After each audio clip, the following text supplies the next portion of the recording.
So in this video I'm going to show you how to make the Thornfield Garden Rose. Now this is basically my standard Novella rose with 2 leaves. These leaves are set on wire, which you can gently curl if you prefer. And these are a few of my spare roses, which I probably will list up at some point for sale. But for now, we're just going to use them for demonstration purposes. These roses are lovely when they're presented in one of my gift sleeves or in one of the gift cones. And they make a lovely idea as a gift for a birthday or Valentine's Day, or especially a first anniversary gift, which is paper. And you can make these out of any book that you like, any paperback book, any hardback book, and the results will be slightly different depending on the colour of the paper and also the thickness of the paper. Thicker paper tends to give a more open rose, whereas thinner paper gives an equally nice rose but a slightly smaller petal span.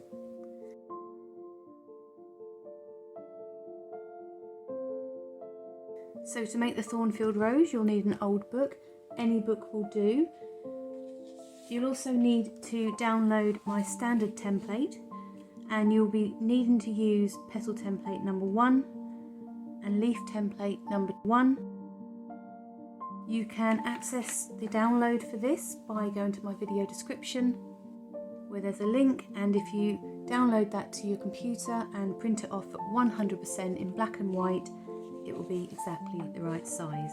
And from this you can cut your templates from any old scrap piece of paper. You'll also need a small piece of green coloured paper for the leaves, or you can choose any colour for the leaves that you like. On this one I've used red leaves, and on this one I've used emerald green. Now I usually like to use the Canford De La Rowney paper for the leaves, but you can use any paper that's convenient for you. Glue wise, I use a combination of regular PVA craft glue, high-tack glue and wallpaper paste.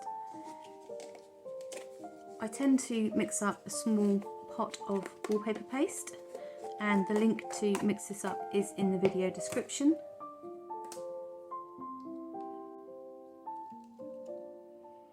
And it keeps quite well, so if you're going to make a few of these flowers,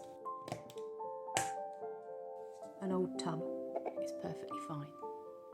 The rest of the equipment that you'll need, well, you will need a pair of scissors. You will need some regular sewing thread. I just tend to use a white thread. You'll also need some florist tape to bind the stem. This is in a dark green, but you can also get light green and various other colours as well. For the stem, I tend to use these wooden bamboo kebab sticks. They're ideal. They're not too thick, they're not too long, and you can always trim them down before you start with a pair of garden shears. If you don't have these wooden kebab sticks, you can use a garden stick. This just comes from a garden centre, and some craft shops will also sell wooden sticks of various lengths as well. If you don't have access to these, you can use a length of wire. This is Oasis floral wire, and I don't tend to use these for my single stem roses, mostly because they're a little bit fiddly, but they're ideal for using if you're going to make a big floral arrangement. The only other thing you're going to need is some wire. You'll need about 20 centimetres of thin wire. Now this wire is bendy, but it holds its shape. It's just a regular garden wire. It's coated in this green plastic. But whatever you can find is totally fine, especially for your practice roses. So the first thing that we want to do is to cut out our petals from our old book. And what I'll normally do is I'll tear 4 pages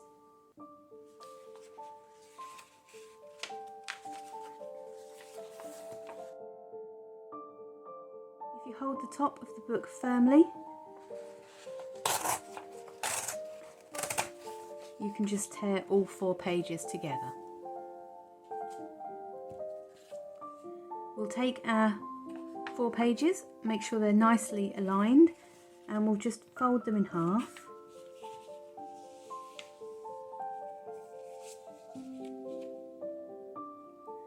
And then take your petal template, hold it up to the writing and simply cut around it.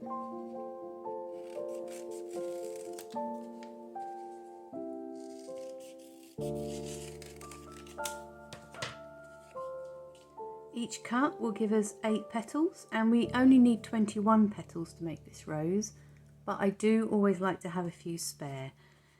So we just need to cut 3 times.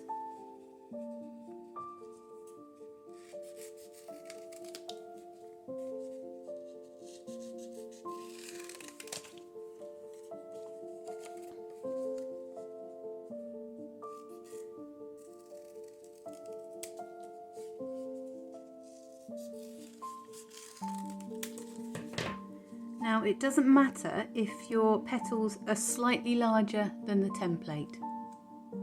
A little bit of variety can give a more realistic effect, if you can call it a realistic effect on a fake rose, but yeah, it doesn't matter.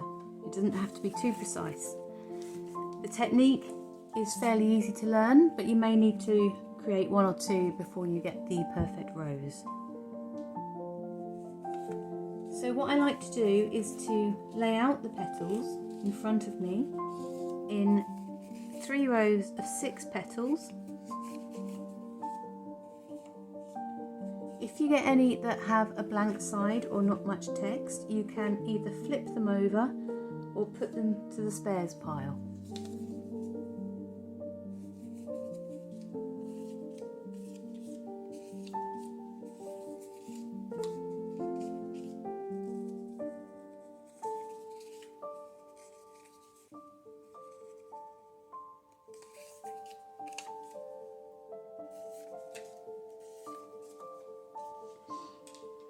So once all your petals are cut, what we want to do is take our wooden stick and keep that handy, and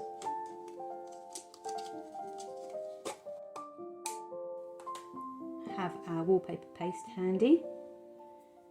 Take one of your spare petals and we want to curl it in from the right hand side to the middle. This one's blank on the inside, so I'm going to roll it in on the inside. And what we're trying to achieve is a little cone shape.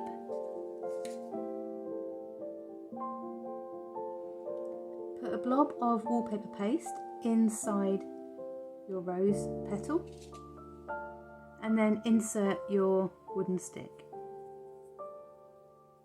Squeeze it at the bottom.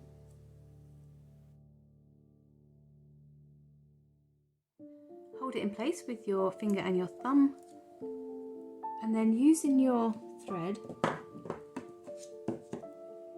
you simply want to wind it around several times.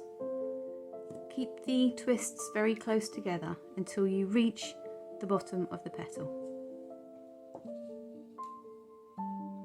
At this stage, I like to put a little bit of wallpaper paste on all of the petals in front of me.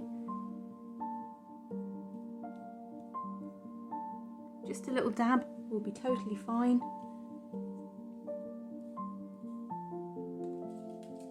And then pick up your stem with the thread still attached.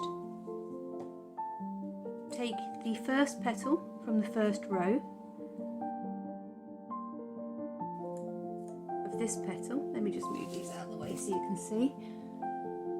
So with the curl of the petal on the stem facing upwards, place the first petal from the bottom row just behind, and you want to try and align the bottom of the petal on the stem with the bottom of the petal that you're holding. Squeeze it around on itself and then take your thread and wind it around 2 or 3 times.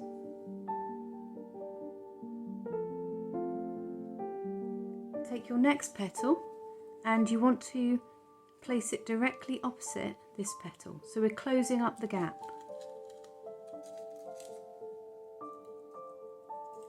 Line the petal up at the base.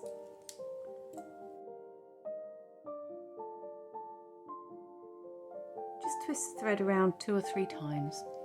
For the next petal and all of the rest of the petals in front of us, what we need to do is align the middle of the new petal with the very edge of the previous petal, just at the bottom here.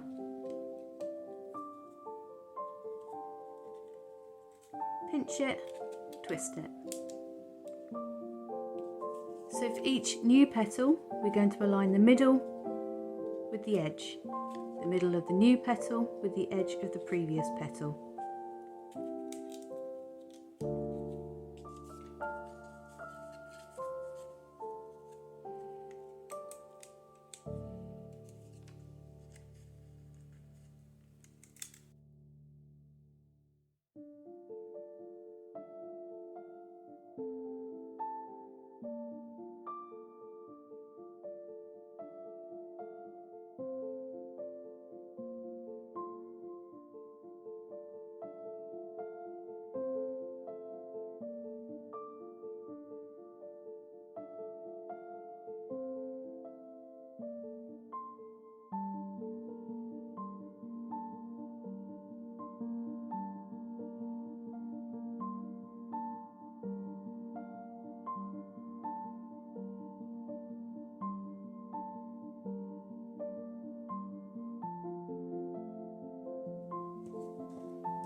So this petal is ripped a little bit where the wallpaper paste is a little bit too damp.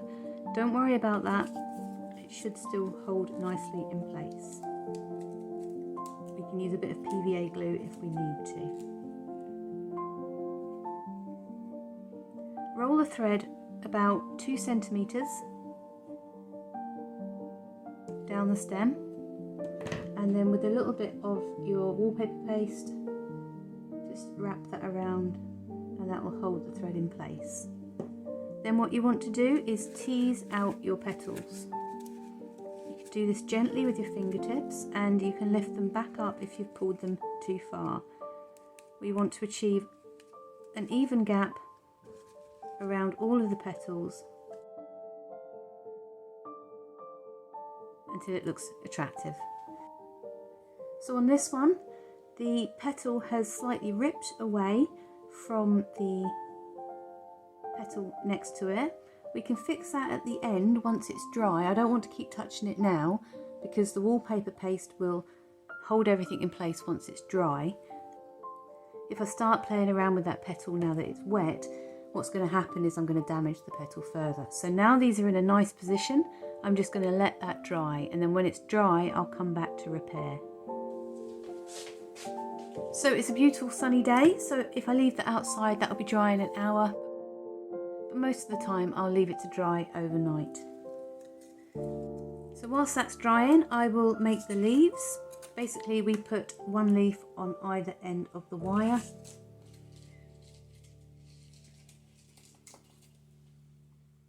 So cut your wire to about 20 to 22 centimeters.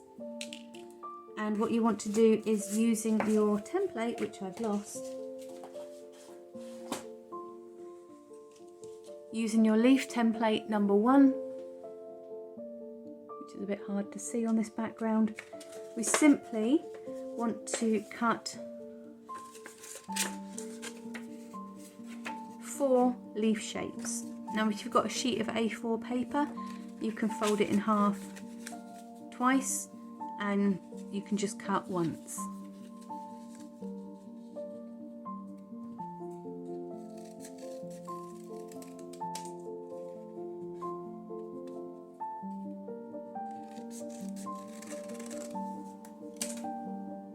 Don't forget to snip the end here where the fold is.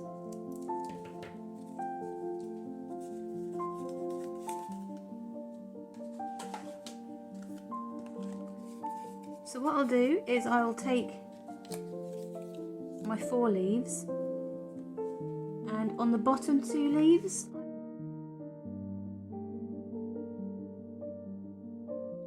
I'll just apply some high-tack glue all the way around the edge and up the middle, only on the bottom 2 leaves.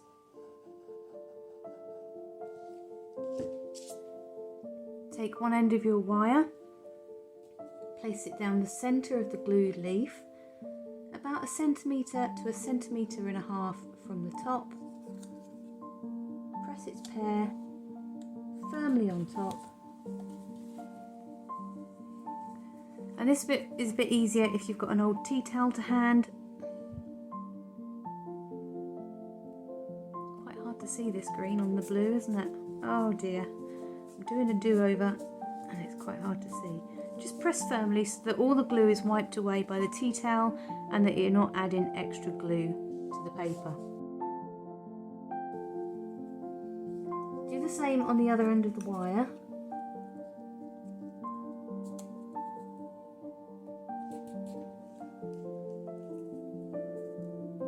If you need to readjust so that they're aligned properly, the high-tack glue still allows you to do that. And then just press firmly with either your fingertips or an old tea towel. Then bring them together, squeeze into place. Now sometimes I will put these little notches around the edge of the leaf.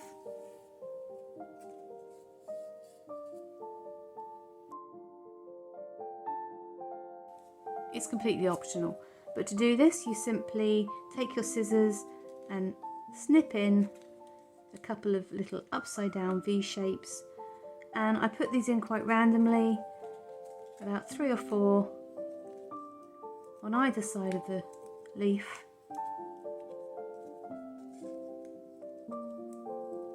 And it just adds a little bit of extra interest.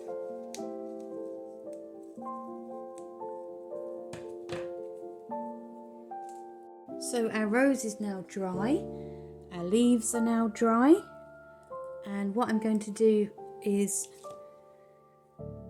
bind the stem on the rose and then bind the leaves together. There should be enough left on that roll. So take your florist tape, and what we want to do is hold it over the end of the rose.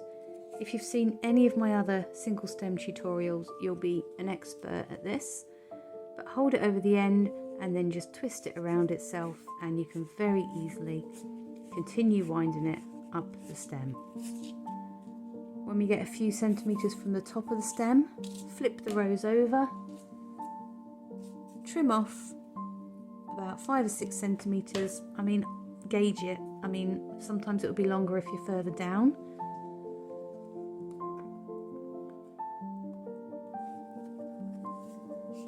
Put some PVA glue all around the bunchy bit and along the florist tape.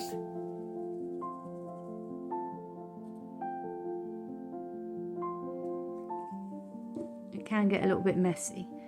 Then continue winding the florist tape. Twist it over itself when you get to the top so that you're covering all of that bunchy bit underneath the rose.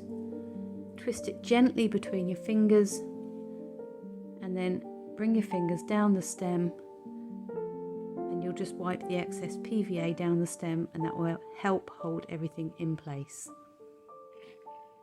Oh, it's gone a bit dark, the sun's gone in. Let me just readjust the camera. Having one of those sunny days but cloudy days, and every time the sun comes out it's too bright, and every time the sun goes in it's too dark. So for the leaves, pull the wire together. You can put a little bit of glue there if you want to make sure that they adhere together a bit better. Wind the florist tape around the wire about 3 or 4 centimetres and then push them away from you.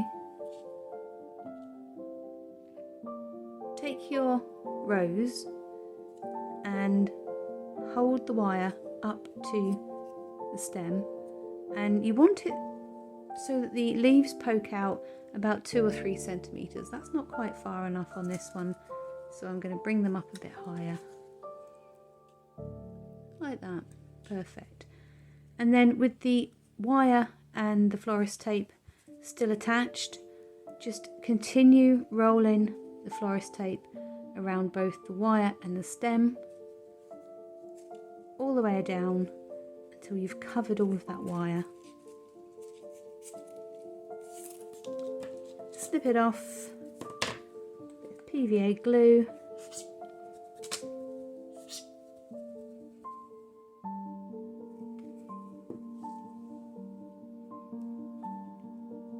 and simply wrap it around itself. And there you have it.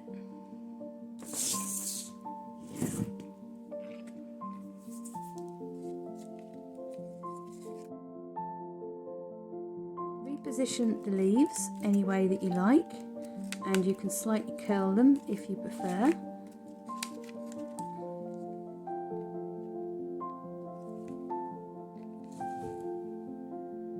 And that is the Thornfield Garden Rose with 2 leaves.